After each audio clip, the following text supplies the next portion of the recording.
Bapak Ibu, inilah beberapa poin yang disampaikan oleh Bapak Said Abu Bakar Assegaf tentang betapa kita sesungguhnya adalah mendukung apa yang sudah bisa kita katakan eksis. Selanjutnya, salah satu yang paling menarik di sana pernyataan dari Bapak Said Abu Bakar Assegaf adalah bahwa kita tidak berhubungan semata-mata sebagai sahabat, melainkan sebagai saudara di dalam suka maupun duka. Nanti sekitar setengah 8, Bapak Muhammad Ridwan akan menyampaikan sepatah dua kata, semacam sapaan persahabatan dan persaudaraan kepada kita sekalian. Selama ini yang terjadi adalah bahwa pemilih itu tidak pernah bisa membuktikan bahwa mereka memang betul-betul memilih, sehingga sulit bagi mereka untuk menuntut sesuatu yang sifatnya wajar untuk mereka tuntut dari orang-orang yang mereka perjuangkan itu. Tetapi dengan konsep persaudaraan istimewa ini, maka kita memiliki satu posisi yang setara dan bisa konsisten untuk semua orang melakukan apa yang kita sebut demokrasi yang membangun. Kita seharusnya sebagai pemilih tidak usah mengharapkan pemberian murahan. Misalnya jika saudara menerima 200-300 ribu untuk mencoblos seorang caleg, maka sesungguhnya kalau itu kita bagi untuk 5 tahun sekitar 2.000 hari, berarti kita hanya mendapat sebutir nasi di dalam seminggu. Tetapi dengan konsep persaudaraan istimewa yang kita sepakati dengan dua kandidat kita ini, kita tentu mendapatkan apa yang tadi di dalam pesan WhatsApp dari Pak Said Abu Bakar Assegaf. Kita bersaudara, kita sama-sama menikmati keberuntungan dari suka dan sama-sama menanggung dari hal kalau kita menghadapi sesuatu yang merupakan kesukaran. Nah, saudara-saudara sekalian, lalu bagaimana saudara di dalam hal membela satu saudara? Tentunya begini Bapak Ibu, seandainya mereka kalah, kita tetap saudaranya. Tetapi apabila saudara kita kuat, maka kita memperoleh kekuatan yang sama. Terus terang aja misalnya, kalau mereka mendapatkan kesuksesan, mereka duduk sebagai anggota legislatif, apalagi kalau dengan kekuatan kita bersama-sama mereka bisa menjadi katakanlah ketua fraksi atau jabatan yang strategis di sana, tentu kita memiliki keberuntungan yang sama. Karena apa? Saudara kita yang mendapatkan lebih banyak tentu akan bisa memberikan kita juga lebih banyak. Tetapi apabila saudara kita tidak dapat apa-apa, apakah yang mereka bisa berikan kepada kita? Ya adalah dari apa yang tidak ada. Ada tadi pertanyaan dari Pak Pendeta Situmeang yang mengatakan, apakah mereka peduli terhadap gereja saya dan jemaat, sehingga jemaat pun akan memberikan tanggapan atas kepedulian itu?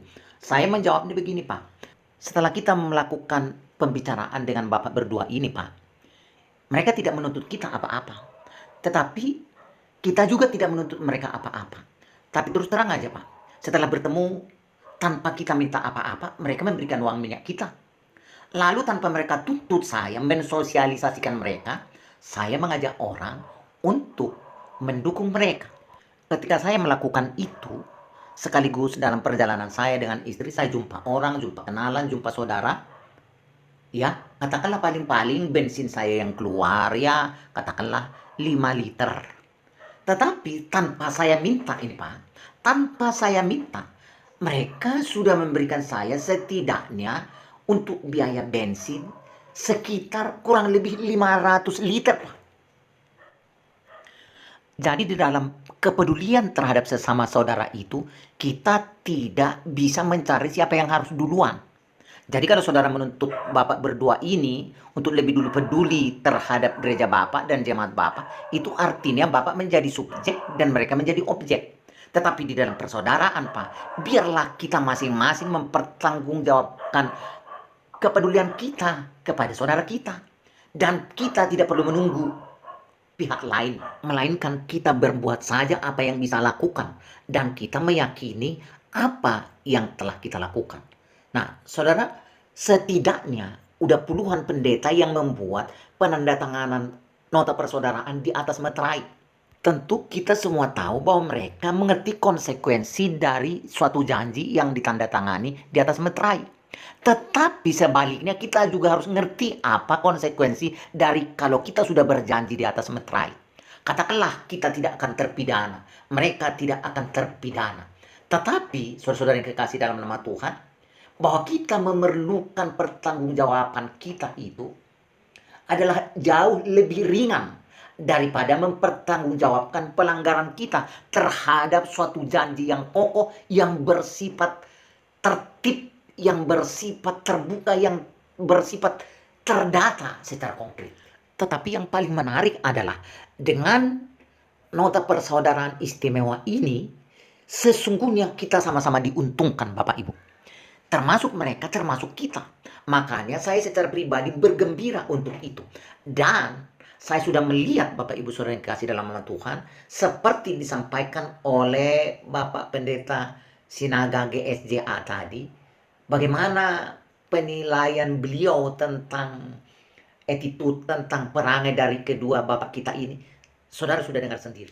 Nah, kesimpulan yang harus kita ambil sekarang adalah bagaimana kita harus mewujudkan pertanggungjawaban kita di dalam hal membangun hubungan ini untuk kita bekerja bersama-sama supaya apa yang kita harapkan dari perjanjian di atas meterai, dari inti-inti dan poin-poin persaudaraan yang sudah sangat dalam ini, saudara-saudara yang kekasih, mari kita melaksanakan pertanggungjawaban persaudaraan yang kita sebut dengan diksi istimewa.